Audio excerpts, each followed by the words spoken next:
దయగలిగిన దేవా, మీరు 9th క్లాస్ విషయంలో మీ ఘనమైన పూజనీయమైన శ్లాఘనీయమైన ప్రభావవంతమైన ప్రభా మీ సహాయం కోరుకొనిస్తున్నాం. మీ జీవము మాలో పోయిమని ప్రార్థన చేస్తూ యేసు క్రీస్తు ప్రభువు ప్రపంచకి ఈ ఆవరణను మమ్మల్ని మేము తెచ్చుకొనిస్తున్నాం. చీకటి శక్తుల ప్రభావం నాశనం చేసి దయగలిగిన దేవాలని బిడ్డలకు పాపమనగా ఏమిటో బయలుపరచండి. వాటిని ఒప్పుకునే స్వభావం మంచి మనస్సును దయచేయమని ప్రార్థన చేయించున్నాం. నిలబడుతున్న దాసుడు ఎంతో బలహీనతలు కథలు కలిగిన వాడినైనా దయతో మన్నించుము, మరుగుపరచండి. శిలువ చాటున మరుగుపరుచుకునండి.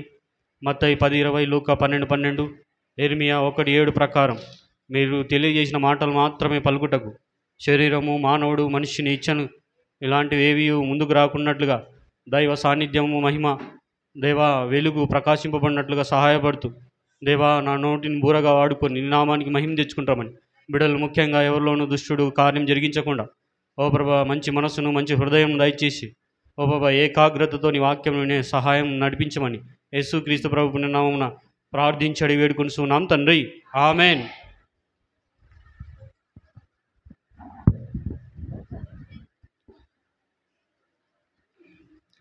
పాఠం చెప్పుకుందామా మనం? ఇంతవరకు మీరు పాఠాలు విన్నారు కదా. ఎవరి గురించి వింటున్నారు? ఆల్రెడీ తెలుసు మీకైతే, మోషే కదా. మోషే గురించి ఆల్రెడీ పాఠాలు విన్నారు కాబట్టి ఆల్రెడీ మీకు తెలుసు కాబట్టి ఇప్పుడు మనము కొన్ని ప్రశ్నలు కూడా అడగొచ్చు మిమ్మల్ని కదా. ఎవరైతే అటు ఇటు చూస్తారో వాళ్ళని ఎక్కువ ప్రశ్నలు అడుగుతా. ప్రశ్నలు అందరిని అడుగుతా, ఎవరైతే అటు ఇటు చూస్తారో వాళ్ళని ఎక్కువ ప్రశ్నలు అడుగుతా. జాగ్రత్త, మరి మీ ఇష్టం, రైట్. ఇకపోతే మనం ముందుగా ఇంట్రడక్షన్ ప్రకారం ఫర్ ఎగ్జాంపుల్ ఇప్పుడు విబిఎస్ పరిచర్య జరుగుతుంది అనుకో. విబిఎస్ పరిచర్య జరుగుతుంది. విబిఎస్ పరిచర్య జరుగుతుంటే కొంతమంది పిల్లలు ఏం చేస్తుంటారు అంటే, అంకుల్ మాకు నీళ్ళు లేవు. అదిగా మా విబిఎస్లో అయితే మేము పండ్లు ఇచ్చాం, ఫలాలు ఇచ్చినాం, ద్రాక్ష పండ్లు పంచిపెట్టినాం. మా విబిఎస్కి వచ్చినప్పుడు మీకు మంచి నీళ్ళు ఇచ్చినాం, మాకేం నీళ్ళు లేవు అని కొట్లాడుతూ ఉంటారు. కొట్లాడరా? అట్లా కొట్లాట ఒకటి మొదలైంది. ఒక కొట్లాట మొదలైంది. ఎక్కడ మొదలైంది? విబిఎస్లో మొదలైంది. విబిఎస్లో మొదలైనట్టుగానే ఇప్పుడు మనం చెప్పుకున్న పాఠంలో కూడా ఒక కొట్లాట మొదలైంది. సేమ్ కొట్లాట. ఏం కొట్లాట ఇది? సేమ్ కొట్లాట.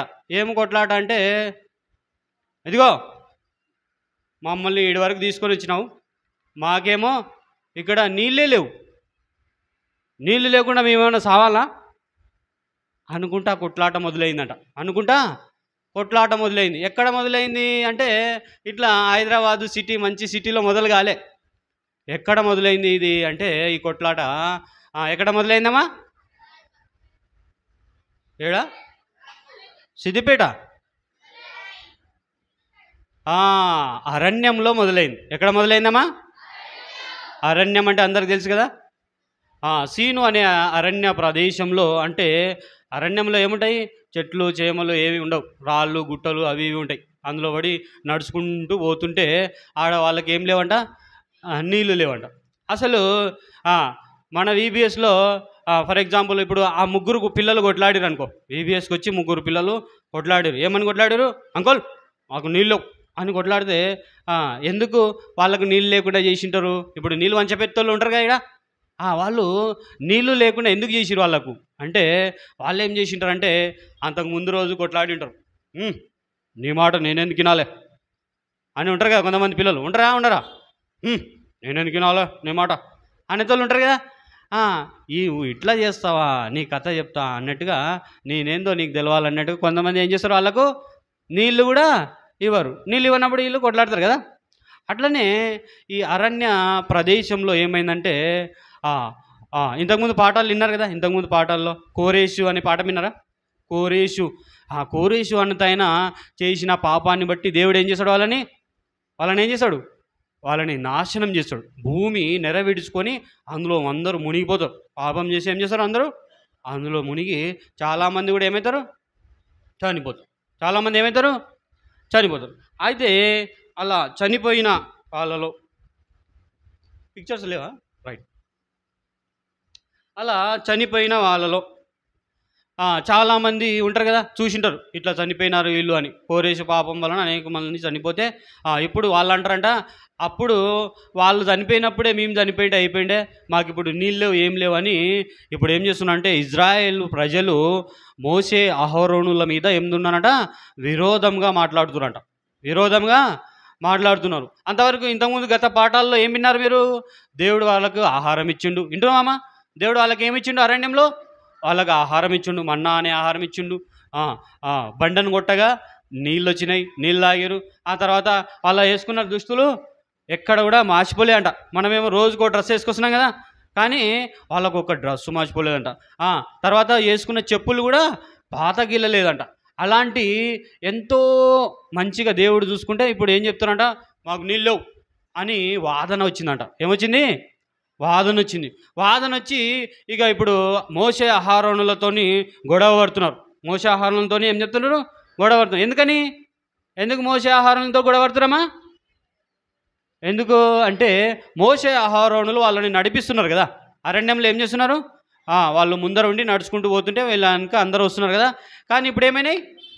నీళ్లు లేనందువలన ఏం చేస్తున్నారంట, గొడవ పడుతున్నారంట. ఇంతవరకు దేవుడు సహాయం చేసిండు, ఇప్పుడు కూడా మనకు సహాయం చేస్తాడు, ఎందుకు గొడవ పడాలి అని అనుకుంటే అయిపోద్ది కదా. కానీ అనుకోరు. మనం కూడా అంతే కదా, ఇంతవరకు మంచిగా చూసుకున్నారు, అన్నం పెట్టిరు, నీళ్ళు పెట్టిరు, ఈరోజు కూడా మంచిగానే చూసుకుంటారు, ఎందుకు గొడవ పడాలా అని ఉంటుందా మనకు? మనకి ఎట్లా లేదో వాళ్ళకు కూడా అట్లనే గొడవ పడ్డారంట. అట్లనే ఏం చేసిరు? గొడవ. ఇదేనా మొదటి పిక్చర్? రైట్. కాబట్టి ఇప్పుడు అక్కడ ఒక గుంపు, ఇక్కడ ఒక గుంపు, మధ్యలో ఎవరున్నారు? మోసే అహరోనులు ఉన్నారు. మోసే అహరోనులు వచ్చి వాళ్ళ దగ్గరకు వచ్చి ఈ గుంపల్లో వచ్చి ఏం చేస్తున్నారట? గుంపల్లో వచ్చి ఏం చెప్తున్నారు? ఏం చెప్తలేరు ఆన్సర్ మీరు. వెనక ఉన్నది చెప్పండి, ఏమని వాదిస్తున్నారు? మాకు నీళ్లు లేవు, మేమేమన్నా చనిపోవాలన్నా, ఒకవేళ చంపేసి ఉంటే అప్పుడే కోరేసి వాళ్ళందరూ చచ్చిపోయారు కదా, అప్పుడే చంపింటే అయిపోయిండే కదా, మమ్మల్ని నీటి వరకు వచ్చి అని మోసే అహరోనులతో వచ్చి వాదిస్తున్నారంట. ఏం చేస్తున్నారు? వాదించేటప్పుడు అప్పుడు వాళ్ళు ఏం చేసిరు? మోసే అహరోనులు వాళ్ళు ఏం చేస్తారు అప్పుడు? ఏమనుకుంటారు మీరు? మోసే అహరోనులు ఏం చేస్తారు ఇప్పుడు? మళ్ళీ వాళ్ళు కూడా ఫైటింగ్కి వస్తారా? ఏం చేస్తారు? Very good. Next slide. కాబట్టి నెక్స్ట్ సైడ్ మనం గమనిస్తే వాళ్ళు ఏం చేస్తున్నారంటే ప్రత్యక్షపు గుడారం దగ్గరికి పోయి దేవుని ప్రార్థన చేస్తున్నారంట. ప్రత్యక్షపు గుడారం దగ్గరికి పోయి ఏం చేస్తున్నారు? ప్రార్థన చేస్తే ఏమైంది చూడండి పిక్చర్లో. ప్రార్థన చేసి ఏమైంది? ప్రార్థన చేయగా ఒక మేఘం దిగొచ్చింది. చూసిరా? ఒక మేఘం దిగొచ్చి ఆ మేఘంలో నుంచి దేవుడు మాట్లాడుతున్నాడు. మోసే అహరోనులు, మీరు భయపడాల్సిన అవసరం లేదు, నేను వాళ్లకు నా పరిశుద్ధత ఏందో నేను చూపించుకుంటా, కాబట్టి వాళ్లకు నేను నీళ్లను దయచేస్తా. నువ్వు చేయాల్సింది ఏంటంటే లేచి ఏం చేయాలా? ఇప్పుడు లేచి ఏం చేయాలంట? ఒక కర్ర తీసుకొని, ఆయన దగ్గర ఒక కర్ర ఉంటుంది కదా, మోసే దగ్గర ఇంతకుముందు చూసింది కదా, సముద్రం కొడితే ఏమైంది? 2 పాయలైంది కదా. అలా ఆ కర్ర ఉంది కదా, ఆ కర్రని తీసుకొని ఆ బండ దగ్గరికి బండతోని మాట్లాడు, బండలో నుంచి ఏమొస్తాయి? నీళ్ళు వస్తాయి అని చెప్పినాడు. బండలో నుంచి ఏమొస్తాయి? నీళ్ళు వస్తాయండి. కాబట్టి ఇప్పుడు మోసే అహరోనులు ఏం చేస్తున్నారు? ప్రార్థన చేస్తున్నారు. మోసే అహరోనులు ఏం చేస్తున్నారు? ప్రార్థన చేస్తున్నారు. ఇక ఇక్కడ ఉన్న చాలామంది ప్రార్థన చేయడానికి వస్తుందా మీకు?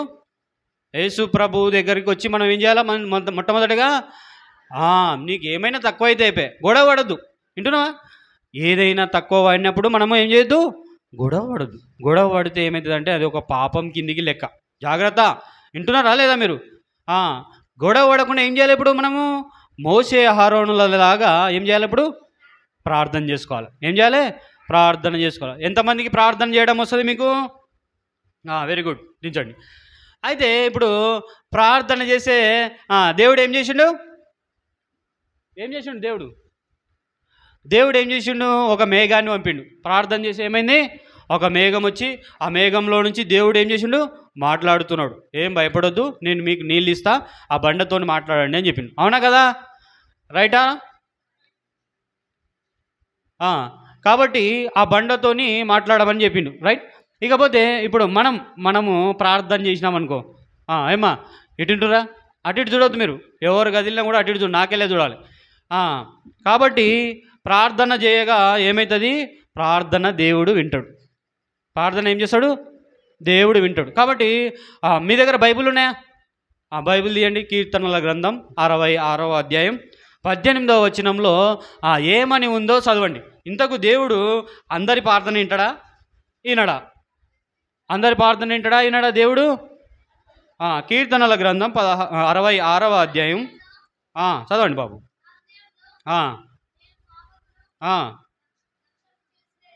ఓకే.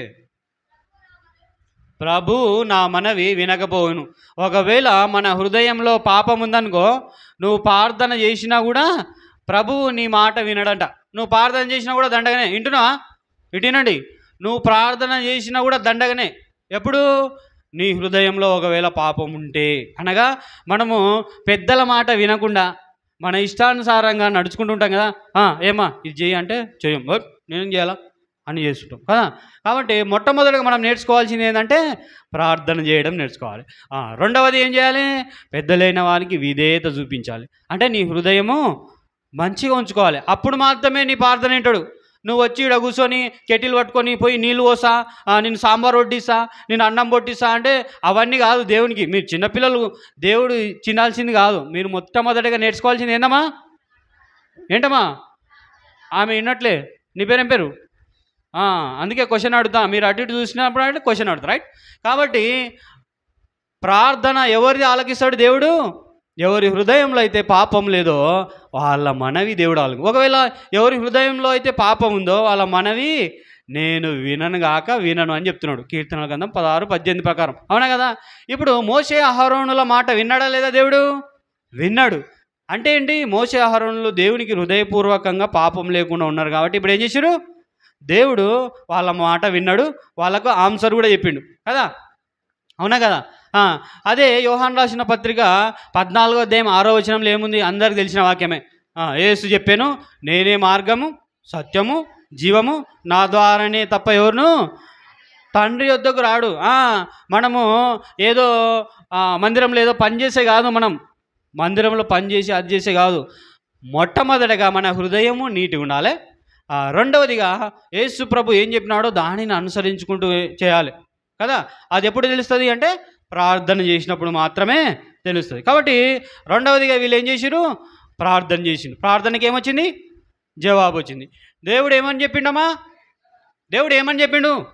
ప్రార్థన చేసి దేవుడు ఏం చెప్పిండు? వాళ్ళకు కర్ర తీసుకొని బండ దగ్గరికి పోయి ఏం చెప్పిండు? బండతో మాట్లాడు, బండలో నుంచి నీళ్ళు వస్తాయి అన్నాడు.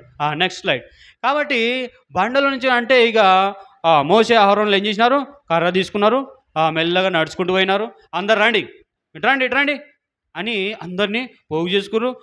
తీసుకొని మెల్లగా బండ దగ్గరికి తీసుకొని పోయారు. ఏడికి తీసుకుపోయారు? బండ దగ్గర తీసుకుపోయారు. బండ దగ్గరికి తీసుకుపోయేలోపు మోషే అహరోనులకు కొంచెం కోపం వచ్చింది. నేను చెప్పిన మాట విన్నారు, నేను చెప్పింది వినరు, మీరు మీ ఇష్టానుసారంగా చేస్తారు. అయినా మీకోసం నేను ప్రార్థన చేయాలనా? మీకు నీళ్ళు మీకు కోసం నేను తేవాలనా అన్నట్టుగా కోపం పెట్టుకున్నాడు. ఎవరు? మోషే కూడా కోపం పెట్టుకున్నాడు. ఏమని? ఇంతకుముందు మోషేని తిట్టినప్పుడు దేవుడు ఏం చేసిండు? వాళ్ళందరినీ చంపించిండు, నాశనం చేసిండు కదా. ఇప్పుడు మళ్ళీ వాళ్ళ కోసం ప్రార్థన చేయమంటున్నాడు. కాబట్టి ఇప్పుడు ప్రార్థన చేయడానికి పోవాలి. పోయినప్పుడు ఇప్పుడు కోపం పెట్టుకుని సంఖ్యాకాండం 20వ అధ్యాయం 10వ వచనం. మీరు అల్లట్టుగా లేరు.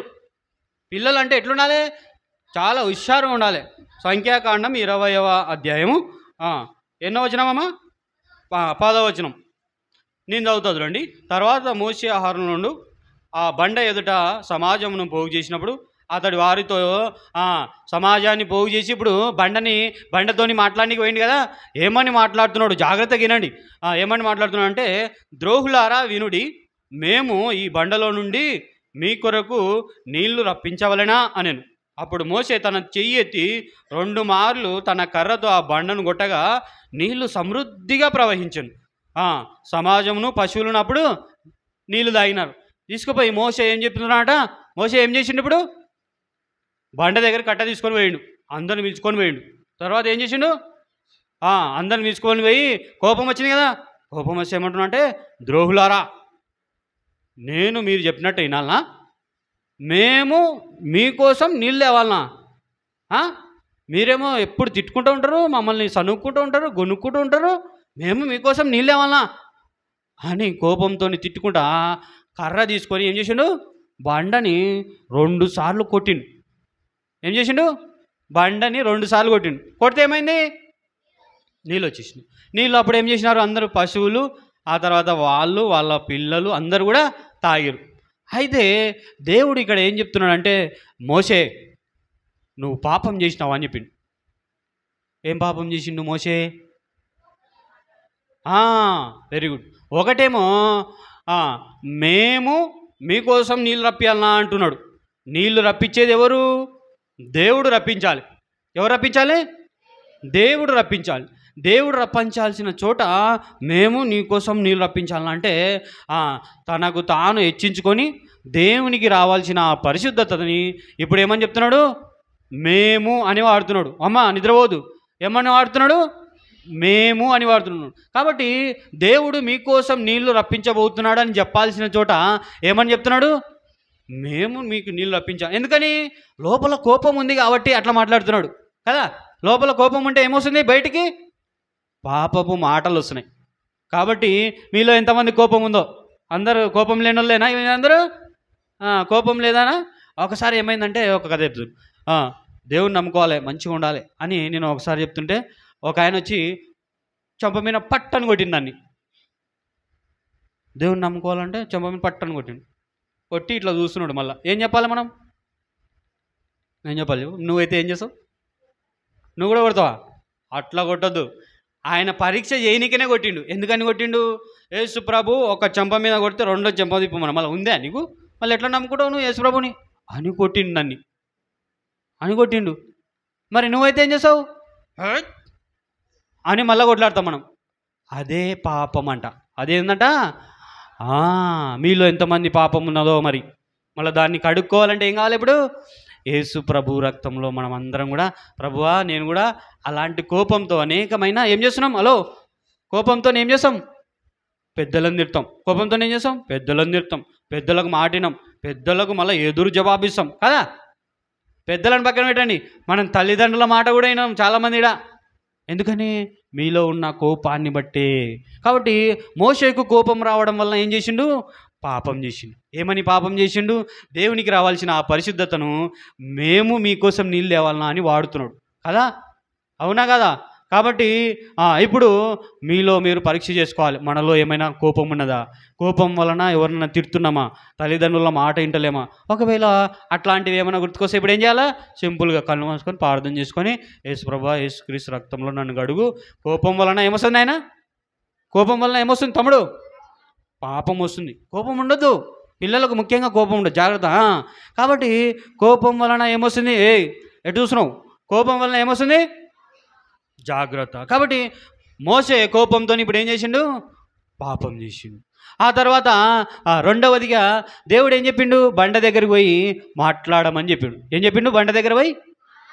మోషే ఏం చేసిండు? కొట్టిండు. కాబట్టి మనం కూడా అంతే, ఒక పని చెప్తే నాకు పని చెప్తావా అని దాన్ని మళ్ళీ ఇరగొట్టుకొని తీసుకొని వస్తాం మనం. అవునా కదా? అదేంటంట, అది కూడా పాపమే. మళ్ళీ పాపం వలన ఏమొస్తుంది? దేవుని శిక్ష కూడా వస్తుంది. పాపం వల్ల ఏమొస్తుంది? మీరు అనుకుంటున్నారు నేను పాపం చేస్తే ఎవరు చూస్తలేరు, నాకేం తెలియదు, మా మమ్మీ చూడలే, మా నాన్న చూడలే, కాబట్టి వాళ్ళు వచ్చినాక ఏదో ఒకటి తీపి కబుర్లు చెప్తే అయిపోతా అనుకుంటారు. కానీ పైన ఎవరున్నారు? దేవుడు నోడు. జాగ్రత్త. కాబట్టి ఇప్పుడు పాపం వలన వాళ్ళకు కూడా ఒక శిక్ష వచ్చింది. ఏం శిక్ష? నెక్స్ట్ ఏం శిక్ష వచ్చింది? వాళ్ళకి ఏం శిక్ష వచ్చిందంటే, మీరు నా పరిశుద్ధతను మీరు దొంగలించురు కాబట్టి మీరు ఇజ్రాయేలు కనాను దేశంలోకి పోతారని వాళ్ళని తీసుకొని పోతున్నారు కదా. ఇప్పుడు ఇన్ని రాజులు 40 సంవత్సరాల నుంచి వాళ్ళని తోడుకొని పోతూనే ఉన్నారుగా. మీరు దానిలోకి పోరని చెప్పింది. ఎవరితోని? మోషే పోడు, అహరోను కూడా పోడు. పాపం వాళ్ళు ఎక్కడి నుంచో వాళ్ళని తీసుకొని వచ్చి వాళ్ళు చేసిన పాపం వలన ఇప్పుడు ఏమైంది? వాళ్ళు కనాను దేశంలో ప్రవేశించలేకపోయింది. దీనికి అంతటి కారణం ఏందమ్మా? పాపం కాదు, పాపం కంటే ముందు కోపము. పిల్లలు మీరు కూడా జాగ్రత్త. మనలో కూడా ఎవరికైనా తల్లిదండ్రులకు మాట వినకుండా ఇటమ్మా కొత్త వాళ్ళు కూడా వింటున్నారా? కోపం ఎక్కడన్నా ఉందేమో జాగ్రత్త. కోపపడద్దు, జాగ్రత్త. పెద్దలు చెప్పినప్పుడు వినాలి. వినకపోతే ఏమైంది? పాపం వచ్చింది. పాపం వల్ల ఏమైంది? శిక్ష వచ్చింది. శిక్ష వల్ల ఏమైంది? వాళ్ళు ఎంతో కలలు కన్నా ఆ ప్రాంతం, ఏ ప్రాంతం? కలలు కన్నా కనాను ప్రాంతంలోకి వాళ్ళు చేరుకోలేక పోయిరు. కాబట్టి కనాను దేశంలోకి చేరుకొని పోలేరు అని లాస్ట్కి ఏమైందంటే, నెక్స్ట్ స్లైడ్ ఇదేనా? లాస్ట్ స్లైడ్ అది. Okay, right. ఇక ఆ ఒక కొండ హోరు అనే కొండకి తీసుకుపోయిండు. వాళ్ళని ఏం చేసిండు? హోరు అనే కొండకి తీసుకుపోయి కొండ ఎక్కిపించిండు. దేవుడు ఏం చెప్పినట్టే, మోసే ఆహారంలో తీసుకొని ఆడేం కనబడుతుంది మీకు? కొండ కనబడుతుంది. ఆ కొండ పేరు ఏం పేరు? హోరు అనే కొండకి తీసుకుపోయి, మోసే మీ అన్నను తీసుకొని ఆ కొండ మీద తీసుకుపో అన్నాడు. అన్న ఎవరు? మోసే వాళ్ళ అన్న పేరు ఏం పేరు? అక్క పేరు? అమ్మ, వెరీ ఫాస్ట్గా ఉన్నారు మీరు. Very good. కాబట్టి అహరోను తీసుకొని పైకి తీసుకుపోయిన తర్వాత ఏమన్నాడంటే, అహరోను ఇక్కడ చనిపోతాడు. ఎందుకని? చెప్పిన మాట వినలే కదా. ఏమవుతాడు? అహరోను ఇక్కడ చనిపోతాడు. కాబట్టి ఆయనకున్న ఆ వస్త్రములు ఏఫోదును తీసి ఆయన కుమారుడు, అహరోను కుమారుని పేరు ఏం పేరు? ఎలియాజరు. ఏం పేరు? ఎలియాజరు. కాబట్టి ఎలియాజర్కి ఇచ్చాయి అని నా దుస్తులు తీసుకొని ఎలియాజర్కి ఇచ్చిన తర్వాత అహరోను కొండ మీదనే చనిపోయింది. మళ్ళీ కిందికి రాలేగా. కొండ మీదనే చనిపోతే కొండ మీదనే అక్కడనే పాతి పెట్టేసారు. వాళ్ళు తిరిగి వచ్చేసారు. ఆ విధంగా అహరోను చనిపోయిండు. మోసే కనాను దేశంలోకి చేరుకొని పోలేదు. ఎందుకని? పాపమును బట్టి. పాపం ఎక్కడి నుంచి వస్తుందమ్మా? కోపం వలన వస్తుంది. అమ్మా వింటున్నావా? పాపం ఎక్కడి నుంచి వస్తుంది? మీలో ఎంతమంది కోపం అని చేతలేదండి? ఎవరికి లేదా?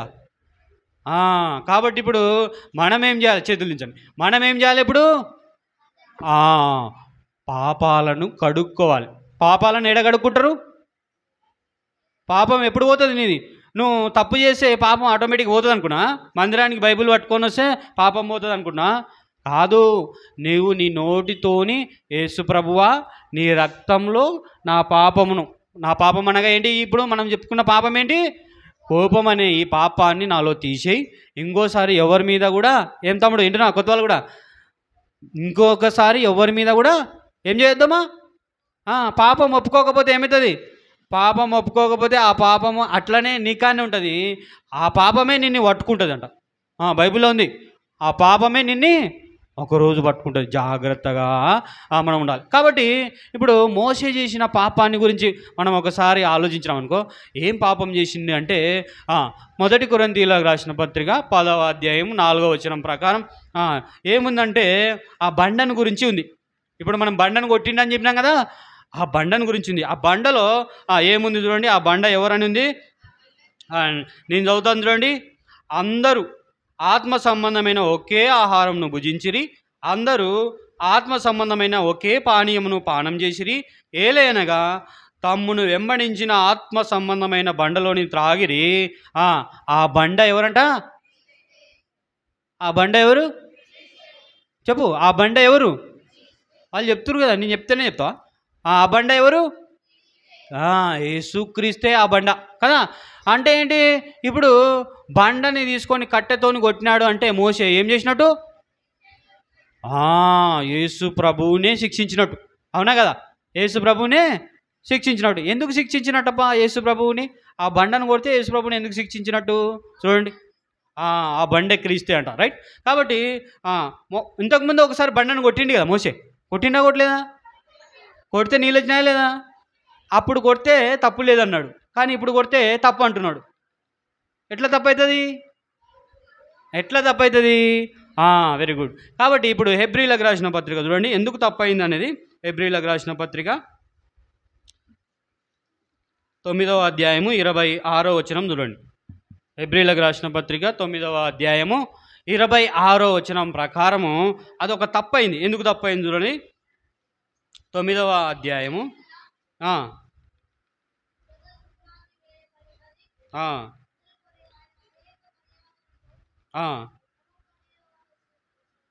అయితే ఆయన యుగముల సమాప్తి యందు తన్ను తానే బలిగా అర్పించుకొనుట వలన పాప నివారణ చేయుటకై బైబిల్ చూసురా. నేను చదివిన తర్వాత ఏముంది చదవండి. పాప నివారణ చేయుటకై ఒక్కసారే ఏం చేసినాడంట, ప్రత్యక్షపరచబడినాడు. అంటే ఏంది? యేసు ప్రభు సిలువలో ఎన్నిసార్లు చనిపోయినామా? ఒక్కసారే. మీకు తెలుసా ఆ విషయం? యేసు ప్రభు సిలువలో ఎన్నిసార్లు చనిపోయిండు? ఒక్కసారే చనిపోయిండు. ఒక్కసారే యేసు ప్రభువుని కొట్టాలి అంటే సిలువ వేయాలి. ఆనాడు యూదులు యేసు ప్రభుని సిలువ వేసిరు, అది దానికి గుర్తు. అందుకనే మోషే ఎప్పుడైతే ఇంతకుముందు ఒకసారి బండను కొట్టిండో అది యేసు ప్రభువుని సిలువ వేసిన దానికి గుర్తు. కానీ రెండోసారి ఏం చేయాలి? మాట్లాడాలి. అంటే ఏంటి? విధేయత చూపించాలి, ప్రార్థన చేసుకోవాలి. ఆ ప్రార్థనలో ఆ సిలువ బలి యాగమును బట్టి అందులో నుంచే మనం ప్రతిదీ కూడా అడుక్కొని పొందాలి. కానీ మళ్ళీ సిలువ వేయద్దు. మళ్ళీ సిలువ వేస్తారా మీరు? యేసు ప్రభుని వేస్తారు. ఎప్పుడు వేస్తారు అంటే ఒకవేళ మీరు కోపం చేసి కోపం వలన ఎవరినైనా పాపం చేస్తే సిలువ వేస్తున్నట్టే, అంతే. మళ్ళీ కోపంతో ఏం చేసినాడు మోషే? బండను కొట్టిండు. కోపంతో మోషే ఏం చేసిండు? బండను కొట్టిండు. బండను కొడితే ఏమవుతుంది? నీళ్ళు వచ్చినాయి. కానీ మొట్టమొదటిసారి రావాలి ఇప్పుడు ఏం చేసినాయి? రెండోసారి కూడా కొట్టిండు. కాబట్టి యేసు ప్రభువుని మరలా మీలో చాలామంది యేసు ప్రభుని మరలా సిలువ వేస్తున్నారంట. సిలువ నేనేం వేసలేను అనుకుంటారేమో. బైబిల్లో ఉంది, యేసు ప్రభుని మరలా ఆయనను బహాటముగా సిలువకు మీరు అప్పగించుచున్నారు అని ఉంది. ఎందుకు అప్పగిస్తున్నారంట? మీ పాపము వలన అప్పగిస్తున్నారు. ఏ పాపం అది? ముఖ్యంగా ఈరోజు పాఠం వలన ఏ పాపం అది? కోపం వలన పాపం వస్తున్నది, జాగ్రత్త. అందుకని బైబిల్లో ఉంటుంది, కోపపడుడు కానీ పాపం చేయొద్దు అని కూడా ఉంటుంది కదా. వింటున్నారా మీరు వింటున్నారు కదా? కోపపడవచ్చు కానీ పాపం చేయొద్దు అంటే ఏంది? ఇతరులను ఎదిరించడం పాపం. దేవునికి రావాల్సిన పరిశుద్ధతను. ఇంకొక పదం ఏమని ఉందంటే, నాకు రావాల్సిన పరిశుద్ధతను మీరు తీసుకున్నారు అని కూడా అంటాడు. సంఖ్యాకాండంలో మనం చూసుకున్న 20వ అధ్యాయంలో చూసుకున్నాం. సంఖ్యాకాండం మనం ఇప్పుడు చెప్పుకున్న పాఠం వల్ల ఏడుంది? సంఖ్యాకాండం 20వ అధ్యాయం 1 నుంచి లాస్ట్ వచనం వరకు ఉంటుంది. మనం చెప్పుకున్న పాఠం వల్ల ఎక్కడ ఉంటుంది? ఇప్పుడు సంఖ్యాకాండం 20వ అధ్యాయంలో ఉంటుంది. చూడండి, సంఖ్యాకాండం 20వ అధ్యాయం తీసినారా? నేను చెప్పిన పాఠం మొత్తం కూడా సంఖ్యాకాండం 20వ అధ్యాయం ఉంటుంది. ఇక 20వ అధ్యాయం తర్వాత ఇదంతా అయిన తర్వాత పక్కలున్న ఏదోని దేశంలో పడిపోవాలంటే వాళ్ళకు స్థలం కూడా ఇవ్వరు, నడవడానికి కూడా వాళ్ళకి స్థలం. ఇట్లా రోడ్డు పోరుతో నడుచుకుంటూ పోతాం, మీ ఊర్లో పడి అంటే కూడా రావద్దు అంటారు ఏదోము దేశీయులు. అర్థమైందా? అట్లాంటి పరిస్థితికి వాళ్ళు వెళ్ళిపోతూ ఉంటారు. ఎందువల్ల? పాపం వలన. ఇప్పుడు పాపం పోవాలంటే ఇప్పుడు మనం ఏం చేయాలి? యేసుక్రీస్తు ప్రభువుని అడగాలి. మీరు అడుగుతారా? మీరు అడుగుతారా?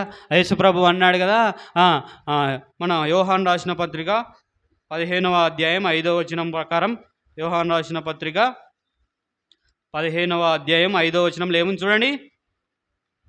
ఏముందమ్మా? ద్రాక్షావళిని నేనే, తీగలు మీరు. ఎవడు నా యందు నిలిచి ఉండునో నేను వాని యందు నిలిచి ఉందును, వాడు బహుగా ఫలించును. నాకు వేరుగా ఉండి మీరేమీ చేయలేరు. అంటే నాకు వేరుగా ఉండి మీరేం చేయలేరు అంటే ఏంటి? నాకు వేరుగా ఉండి మీరేం చేయలేరంటే ఏంటి? యేసు ప్రభువుని పక్కన పెట్టి మన సొంత జ్ఞానంతో నేను ఇచ్చేసా అని అనుకుంటే ఎవరు కూడా ఏమీ ఫలించలేరు. మీరు ఎదగలేరు. మీరు ఎదిగి ఫలించి అభివృద్ధి పొందాలంటే ప్రతి దినము కూడా ఏం చేయాలి? యేసుక్రీస్తు రక్తంలో కడగబడుతూ ఉండాలి. యేసుక్రీస్తు ప్రభువా, నా కొరకై నువ్వు చనిపోయినావు. ఎప్పుడు చనిపోయినాడు? ఎన్నిసార్లు చనిపోయాడు? ఒక్కసారి చనిపోయినావు. చనిపోయిన దానిని జ్ఞాపకం చేసుకొంటూ ఇప్పుడు ఆ రక్త ప్రోక్షణ కిందికి నేను వస్తున్నా. నా పాపములను ఏం చేయాలమ్మా? వింటున్నారు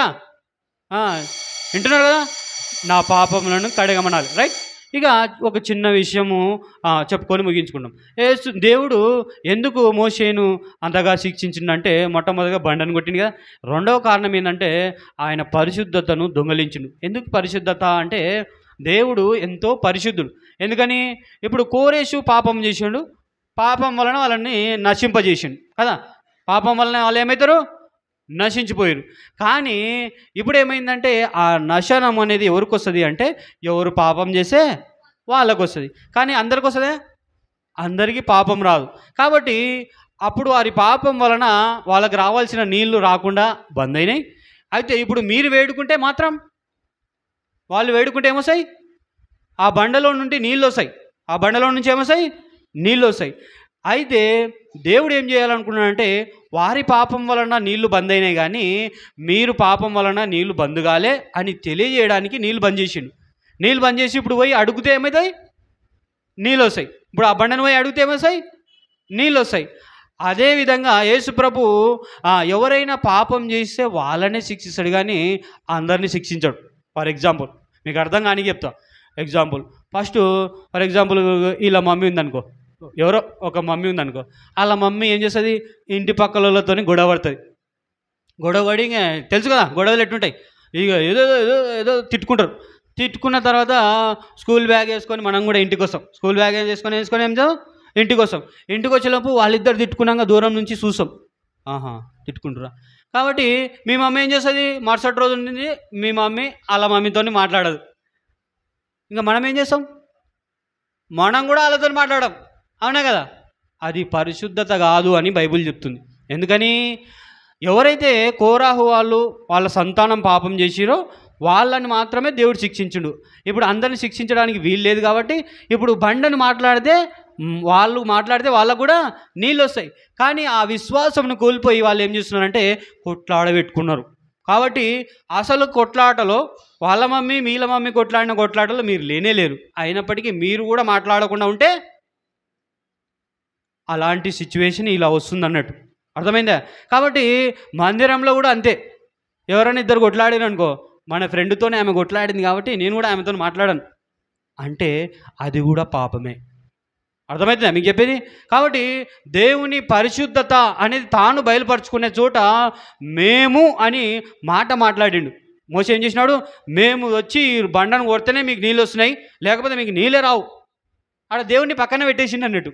దేవుని పక్కన పెట్టేసింది. కాబట్టి దేవునికి రావాల్సిన పరిశుద్ధతను మనం ఎవరము దొంగిలించడానికి వీల్లేదు. అది కూడా గొప్ప పాపమే. కాబట్టి మందిరానికి వస్తున్న మనమందరం కూడా ఒక ప్రత్యేకంగా ఉండాలి. మనం కూడా ఎట్లుండాలి? ప్రత్యేకంగా. లోకంలో ఉన్న వాళ్ళు సెల్ ఫోన్ తీసుకొని ఇటు చూస్తే మీరు కూడా ఏం చేస్తారు? ఇటు చూస్తున్నారు. లోకంలో ఉన్న వాళ్ళు సెల్తో చాటింగ్ చేస్తే మీరు కూడా ఏం చేస్తారు? చాటింగ్ చేస్తారు. అది కూడా పాపమే. ఎందుకని? దేవుడు ఒక పరిశుద్ధంగా ఉండాలని చెప్పిండు, ఇట్లాంటివి చేయొద్దని చెప్పిండు. కానీ అట్లాంటివి చేస్తే ఏం చేసినట్టమ్మా? ఓమా మంచిగా నిద్రపోతున్నావు ముందర కూర్చొని నిద్రపోతురు. ఇటు చూడండి. కాబట్టి లోకం చేసే పనులను మీరు కూడా అందరూ చేస్తూ ఉంటే మీరు కూడా ఏమైనట్టు? మీరు మందిరానికి వచ్చి దండగా అన్నట్టు. అర్థమవుతుందా? కాబట్టి దేవుని పరిశుద్ధమైన బిడ్డలు ఎట్లా ఉండాలి? పరిశుద్ధంగానే ఉండాలి. లోకం ఉన్నట్టుగా ఉండొద్దు. మీరు లోకంలో వాళ్ళు ఎట్లా కొట్లాడుతారో అట్లా కొట్లాడొద్దు. మనము మాదిరికరంగా ఉండాలి. మనము ఇతరులు చూసే అమ్మో వీళ్ళు క్రైస్తవులు మంచి వాళ్ళు అన్నట్టుగా ఉండాలి. అట్లా ఉంటారా? మీరు ఉంటారా? మీలో ఎంతమంది కోపం ఉంది చేతులు ఎత్తిరు కదా, వాళ్ళందరూ ఇప్పుడు ఏం చేస్తారు? కళ్ళు మూసుకొని ప్రార్థన చేయాలి. మీలో ఎంతమంది కోపం ఉంది, ఆ కోపం వల్ల ఎంతమంది దేవునికి కోపం రేపి పాపం చేసిరో మీరందరూ కూడా ఇప్పుడు ఏం చేస్తారు? మీ హృదయంలో కళ్ళు మూసుకొని ప్రార్థన చేస్తారు. చేయండి, ప్రార్థన చేయాలి ఇప్పుడు. ఎందుకని? మనం కూడా కోపం వలన ఎన్నో పాపములు చేసినాం. కాబట్టి మనం వల్ల ఇప్పుడు ఏం చేయాలి? ప్రార్థన చేద్దాం. కళ్ళు మూసుకోండి. ఒకటే మాట, చిన్న మాట. యేసు ప్రభువా, ఏం చెప్పాలి? యేసు ప్రభువా, నీ రక్తం చేత నా కోపం వలన వచ్చిన ప్రతి పాపాన్ని కూడా కడుగు. ఇంకా ఏమన్నా గుర్తుకొస్తే అవును ఆ రోజు అట్లా వాళ్ళని తిట్టినాను, అది కూడా పాపమే అని గుర్తు తెచ్చుకోండి. కళ్ళు మూసుకుంటే దేవుడు గుర్తు చేస్తాడు. కళ్ళు మూసుకొని ప్రార్థన చేసుకుందాం. ఎవరు కళ్ళు తెరవద్దు. కళ్ళు తెరిస్తే కూడా పాపమే. కళ్ళు తెరవద్దు, అటు ఇటు చూడొద్దు. జాగ్రత్త, దేవుడు ఈయనే ఉన్నాడు. కళ్ళు మూసుకోండి, ప్రార్థన చేసుకుందాం. కళ్ళు మూసుకోమా బాబు. కళ్ళు ఎవరు తెరవద్దు. ఎవరు కళ్ళు తెరుస్తారా అని చూస్తున్నా నేను. కళ్ళు మూసుకొని ప్రార్థన చేసుకోండి. యేసుక్రీస్తు రక్తంలో కడుక్కోండి మీ పాపములను. ఆయనను మీ రక్షకునిగా అంగీకరిస్తే చిన్ననాటి మీరు రక్షణ పొందవచ్చు. సింపుల్. రక్షణ పొందడం అంటే ఏమో కాదు. యేసుప్రభా నా పాపాలు క్షమించు అన్నీ అడిగితే చాలు. యేసుప్రభా నీ బిడ్డగా ఉంటా, నువ్వు ఎట్లా చెప్తే అట్లా వింటున్నాయినా అని చెప్పాలి. అంతే, సింపుల్ ప్రార్థన చేసుకుందాం. మహాపరిశుద్ధుడు అయిన తండ్రి, ఘనమైన దేవా, అద్భుత ఆశ్చర్యమైన కార్యములు జరిగించు దేవా. మట్టి ఘటములలోని మహిమ ఐశ్వర్యము నింపు తండ్రి. నీ గణాన్ని బట్టి స్తుతిస్తున్నాం దేవా. పరిశుద్ధాత్మ తండ్రి, ఇదిగో నాయనా, పాపమును బిడలకు బయలుపరచుము. పరిశుద్ధాత్మ వచ్చినప్పుడు పాపమును గూర్చి, నీతిని గూర్చి, తీర్పును గూర్చి ఒప్పింపజేయనన్నట్లుగా నీ బిడలను ఒప్పింపజేయమని ప్రార్థన చేయించున్నాం. నాదా సత్యస్వరూపి, ఎవరైతే వారి హృదయంలో పాపమును ఒప్పుకొనిచున్నారో వారి పాపములను క్షమించుము దేవా. వారి హృదయంలో పరిశుద్ధాత్మను కుమ్మరించండి. నెమ్మదిని దయచేయము, సమాధానము దయచేయము. లోకం ఇచ్చినట్టు సమాధానం కాదు, నా శాంతినే మీకు ఇస్తున్నాను అని సెలవిచ్చిన దేవా. ఇదిగోనైనా నీ బిడ్డలకు నీ సమాధానం అనుగ్రహించండి. ప్రత్యేకంగా జీవించడానికి సహాయం దయచేయండి. ఓ ప్రభా, నాడు మోసే హారోనులు చేసిన పాపమును బట్టి ఓ ప్రభా ఏ విధంగా అయితే శిక్ష పొంది ఉన్నారు, ఈనాడు ఓ ప్రభా ఈ బిడ్డలు శిక్ష పొందుకున్నట్టుగా పాపం నుంచి విడుదల పొంది యేసు క్రీస్తు రక్తంలో కడగబడి ప్రభా శుద్ధులుగా చేయమని ప్రార్థన చేయించున్నాం. ఎవరైతే ఒప్పుకున్నారో వారిని బట్టి స్తోత్రాలు చెల్లించుకుంటున్నాం. ఎవరినైతే మీరు రక్షించాలనుకున్న వారిని ఉద్దేశంలో సంపూర్ణంగా సఫలపరచమని ప్రార్థన చేయించున్నాం. మీ చిత్తం సంపూర్ణంగా బయలుపరచండి. విడవక ఎడబాయక బిడ్డలను కాపాడుకుంటూ నడిపించమని ప్రార్థన చేయొచ్చు. ఇంకను ఓ ప్రభా ముందున్న సమయాన్ని దీవెనకరంగా ఆశీర్వాదకరంగా పరిచి బిడ్డలను దీవించి ఆశీర్వదించమని యేసుక్రీస్తు ప్రభుని నామమున ప్రార్థించి వేడుకొనిస్తున్నాం తండ్రి. ఆమెన్. సే ఆమెన్. ఆమెన్.